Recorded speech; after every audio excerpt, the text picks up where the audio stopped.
Hello, ഭക്ഷണപ്രിയരായ എല്ലാവർക്കും എൻ്റെ ചാനലിലേക്ക് സ്വാഗതം. ഇന്ന് കുട്ടികൾക്കും മുതിർന്നവർക്കൊക്കെ ഇഷ്ടപ്പെടുന്ന ഒരു പൈനാപ്പിൾ ജാം റെസിപ്പിയുമായിട്ടാണ് ഞാനിവിടെ വന്നിരിക്കുന്നത്.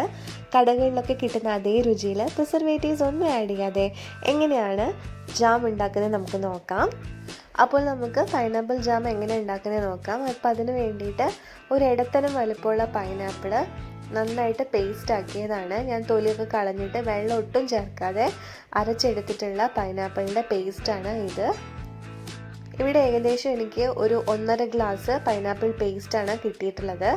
1.5 ഗ്ലാസ് പൈനാപ്പിൾ പേസ്റ്റിന് 1.5 ഗ്ലാസ് തന്നെ പഞ്ചസാര എടുക്കാം. അതായത് 1:1 റേഷ്യോയിലാണ് പഞ്ചസാരയും അതുപോലെ തന്നെ പൈനാപ്പിളിൻ്റെ എമൗണ്ട് വരുന്നത്.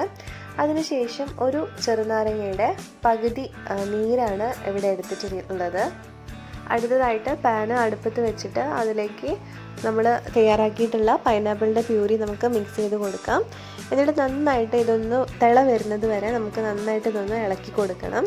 ഇപ്പോൾ ഹൈ ഫ്ലെയിമിൽ ഒട്ടും വെക്കരുത്, കാരണം അടി കരിയാൻ ചാൻസ് ഉണ്ട്. അപ്പോൾ ഒരു മീഡിയം ഫ്ലെയിമിൽ വെച്ചിട്ട് നന്നായിട്ട് ഇളക്കി കൊടുക്കാം. ഏകദേശം 1-2 മിനിറ്റ് ആയിക്കഴിഞ്ഞാൽ തന്നെ തിള വന്ന് തുടങ്ങും. ഈ കുമിളകൾ വരുന്ന സമയത്ത് തന്നെ നമുക്ക് ഈ പഞ്ചസാര ആഡ് ചെയ്ത് കൊടുത്തിട്ട് നന്നായിട്ട് ഇളക്കി കൊടുക്കാം. ഈ ഒരു സമയത്തൊക്കെ നമ്മൾ നന്നായിട്ട് ഇളക്കി കൊടുക്കണം, അല്ലെങ്കിൽ അടിയിൽ പിടിക്കാൻ ചാൻസ് കൂടുതലാണ്. അപ്പോൾ അത് ഒഴിവാക്കാൻ വേണ്ടിയിട്ട് നന്നായിട്ട് ഇളക്കാം. ഇപ്പോൾ നമ്മൾ പഞ്ചസാര ആഡ് ചെയ്തതിന് ശേഷം ഇത് നന്നായിട്ടൊന്ന് ലൂസായിട്ടുണ്ടാവും. അപ്പോൾ ഇത് നന്നായിട്ട് നമുക്കിത് ജാമിൻ്റെ ഒരു പരുവത്തിൽ നമുക്കിത് കുറുക്കിയെടുക്കണം. ഏകദേശം ഒരു 10 മുതൽ 20 മിനിറ്റിനുള്ളിൽ തന്നെ നമുക്ക് ജാമ റെഡിയാക്കാൻ സാധിക്കും. അതുപോലെ ഇടയ്ക്കിടയ്ക്ക് നിങ്ങൾ നന്നായിട്ടൊന്ന് ഇളക്കി കൊടുക്കണം. ജാമിൻ്റെ കൺസിസ്റ്റൻസി അധികം ടൈറ്റ് ആവാനും പാടില്ല, അധികം ലൂസ് ആവാനും പാടില്ല. ആ ഒരു കൺസിസ്റ്റൻസി വേണം. അപ്പോൾ ഇത് മനസ്സിലാക്കാൻ വേണ്ടിയിട്ട് ഞാനൊരു പാത്രം എടുത്തിട്ടുണ്ട്. പാത്രത്തിൽ ജാം അല്പം ഇട്ടു, എന്നിട്ടൊന്ന് ചരിച്ച് വെക്കാം. ഇപ്പോൾ കണ്ടല്ലോ, വെള്ളം താഴോട്ടേക്ക് ഇറങ്ങുന്നുണ്ട്. അപ്പോൾ ഇത് നമുക്ക് ഉണ്ടാവാൻ പാടില്ല, ഒരുമിച്ചിട്ടാണ് ഇത് വീഴേണ്ടത്. ആ ഒരു കറക്റ്റ്, അതായത് വെള്ളം വീഴാണ്ട് നിൽക്കുന്ന ആ സ്റ്റേജാണ് കറക്റ്റായിട്ട് ഓഫാക്കേണ്ട സ്റ്റേജ്.